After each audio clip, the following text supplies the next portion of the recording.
again, your favorite real estate agent, coming to you here from Texas Children.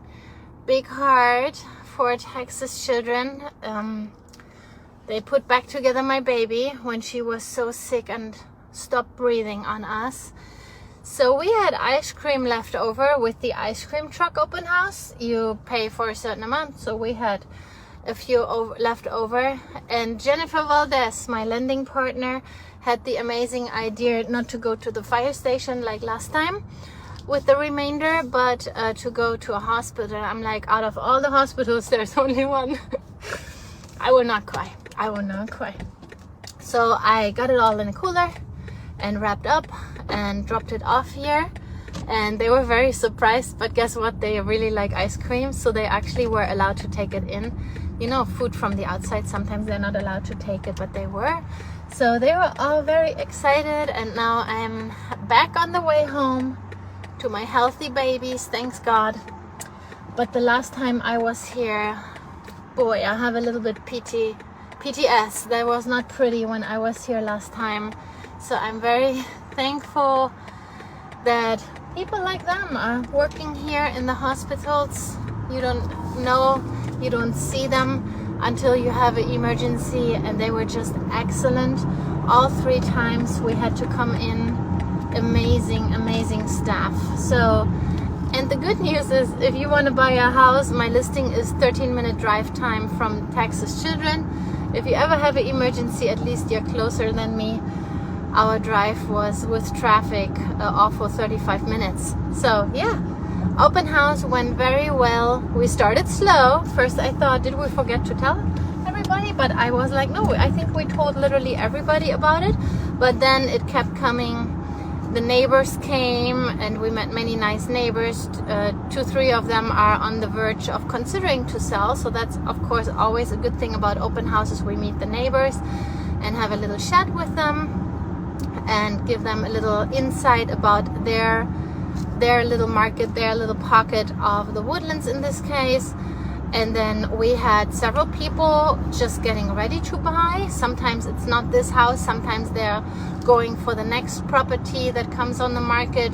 They need to get pre-approved. Some were not quite ready, but several came through that were ready to go. Many of them of course have an agent, but they are ready to rock and roll. So what means now, in this little pocket of the Woodlands, I have people that are ready to purchase.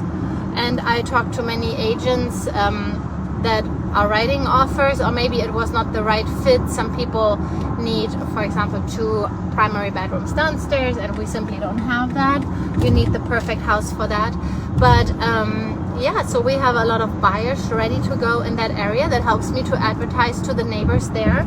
And also we met buyers that we might want to help in that area.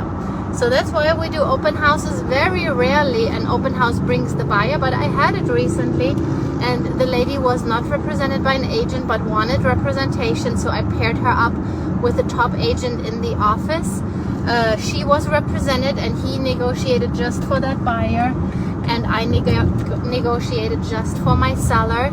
So it's super ethical, no conflict of interest. And I personally, some people say, why would you not what we call double dip? So not have the buyer represented, the buyer goes unrepresented. I'm only helping the seller, but I help everybody through the transaction to the closing table. And I said, it is not my fiduciary duty to my seller if I do both ends and the buyer is a little bit skitterish. If the buyer is an investor and does that all day, every day, I would have probably no issues with doing that, because I'm only helping the seller.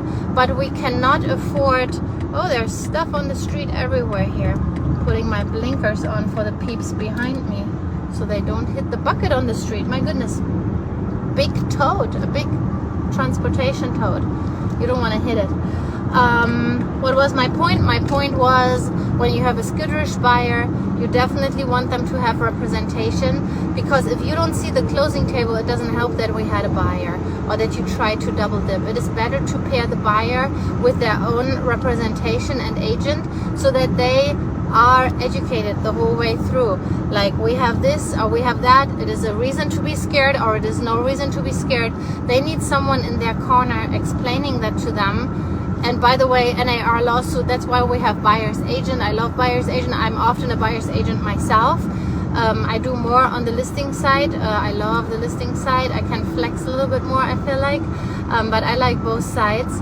But that is why we do have buyer's agents, and it is helpful for the buyer. I am not a believer that the listing agent usually should do both sides. There are scenarios where it works, and I had it several times, but the big majority, the buyer is represented, and I personally like it, even for my seller. Even if we have to split the commission, that's all right, because they labor on their end. They are pulling up comms, they are educating during inspection. And right now I had buyers, they wanted representation. They went for a for sale by owner, and they said, no way, we're doing it by ourselves. And they said, actually, the sellers are very nice. I'm like, hold your breath, they're nice until they're not nice anymore. And right now they're like, oh my gosh, putting the helmet on the head and buckling the seatbelt, because boy, sometimes it's a bumpy ride. And I'm like, it's a little bit more than just some check marks. Do you see it? And they're like, yeah, well, that's why we called you from the get-go. So I'm helping them, and they feel way more safer, and probably they would not have seen the closing table if they would not have had a buyer's agent, not just saying me, but any buyer's agent, but a good buyer's agent to help them through and put it in perspective. What is a real problem and a red flag, and what is just a tiny issue and you can fix it after closing, and where are the bumps in the road, and how do we maneuver around them if we can help it, or if we hit it straight on, if we hit it and there's no way around it, how do we maneuver through it, right? While still ensuring that they are still the buyers and that they're not losing money on the way. That was my real estate 2 cents for a Saturday. I am switching back after this out of my flight attendant outfit, how my kids call it, switching back into homeless look, and I will probably hang out a little bit on my back porch. We'll feed the kids some ice cream and take it a little bit easy. I will have an eye on offers coming in and checking my text messages, but besides that, I will probably look like a little slob and enjoy it a little bit, because tomorrow I will be working after church most likely. So this is my 4 or 5 hours of weekend, right?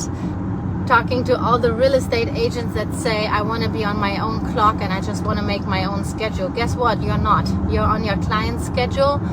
And like yesterday, when they call and the lockbox is not working, guess who's going out there despite a kids' school party event, Aloha theme? We were out there, fixed the lockbox, went all the way back and got it all taken care of. And now they're probably submitting an offer later today. So everything good. Love me a good busy open house. Was the second open house after the Thursday open house.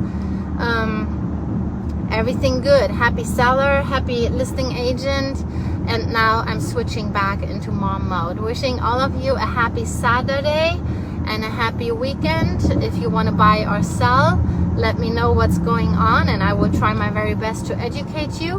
And if it makes sense, we move forward. And if it doesn't make sense, no worries. I will not force you to sell, okay? You guys make it a good weekend. Stay safe. Bye-bye.